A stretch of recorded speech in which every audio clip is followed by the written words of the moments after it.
Thank you, Andrea. And the NTSB investigators are holding a news conference to get an update on that Caltrain crash in San Bruno. Looks like they're at the microphone right now, so let's listen in. Train and the vehicles came to rest was over 500 feet. So they hit it pretty hard. One of the vehicles had the fuel tank punctured, and that was the source of the fire. The fire did not originate, as far as we know at this point, from the locomotive itself. We're downloading the event data recorder, and there was onboard, outward-facing video in the locomotive.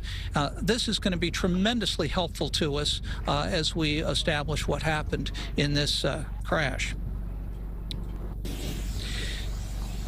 So NTSB's role here is to investigate the crash, and I'd like to introduce our investigator in charge, John Minutis, who's standing behind me, and he's going to be working with the various operations team that we have assembled here, which will include operations, signals, track, engineering, survival factors, and human factors. We have a number of parties, so we don't do this all by ourselves. We need the expertise of many different groups. So the Federal Railroad Administration is here. We will also have Caltrain working with us, the Brotherhood of Locomotive Engineers and Trainmen, the Transit America Service Incorporated, or TASI, which actually operates the trains for Caltrain, Balfour and Beatty, which is one of the contractors, the Sheet Metal Air Rail Transportation Workers Union, the Brotherhood of Maintenance of Way Employees, and the Brotherhood of Railroad Signalmen. So we have a very broad base, which will allow us to get a very good look at what happened with all of the different types of expertise that go along with that. Our team will be here for about several days, just long enough to get all of the perishable information, and we'll be collecting additional information for probably about 3 months. And at that point, then we go into the analysis phase, and that will take anywhere from 15 to 18 months before we get a final report and a probable cause. At each of these report areas, that will be made public on our website. Very simply, the purpose here is to understand what happened. That's usually pretty clear. But the why it happened is why we're here. And then most importantly, after we've done that, is to figure out how we can prevent anything like this from happening again. One of the aspects that we're going to be looking at is positive train control, and I'd like our investigator in charge, Mr. Minutis, to address that, if you would. John, would you talk about that? Yes, thank you.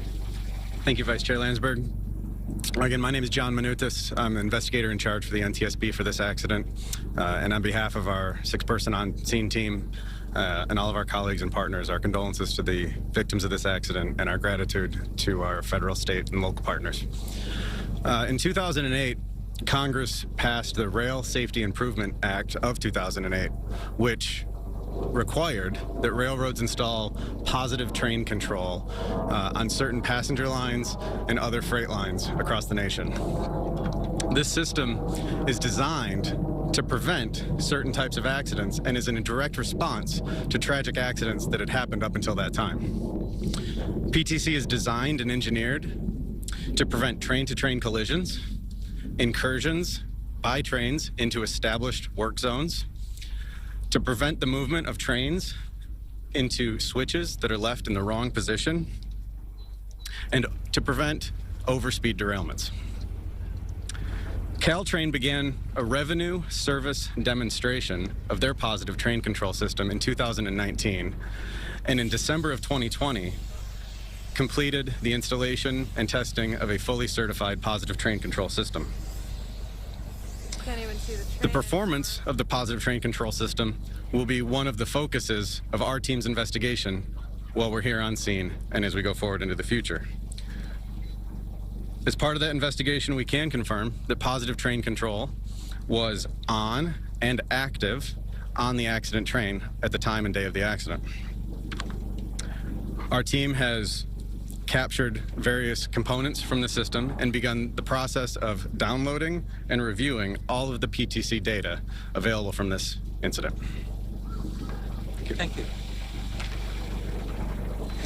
So some of the other operational systems that we'll be looking at is centralized train control, which is an earlier version of managing railroad operations, the track circuits, the roadway worker protection, and we'll have more to say about that, the radio and cell phone communication between the dispatcher and the on-site coordinator, and there are transcripts of all of that recording, so we'll be able to know exactly who said what and to whom and when.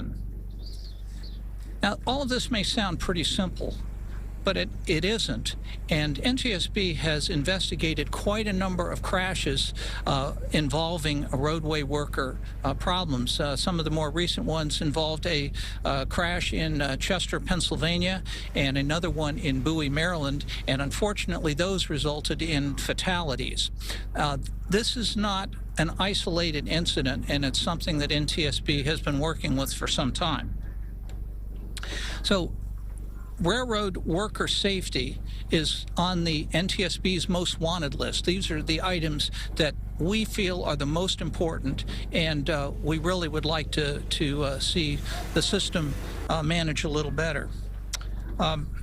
We have recommendations out. After each incident or crash, we will typically make some type of recommendation to the Federal Railroad Administration, to the railroads themselves, and maybe some of the employee unions to say, here's what we saw, what went wrong, and here's what we think we can do to make it better. I should point out, NTSB is not a regulatory organization, so we don't set the rules. We're an independent organization, and our job is strictly to look at the facts and present them in a bipartisan, non-political manner. That's hard to do these days, but that's how we do it.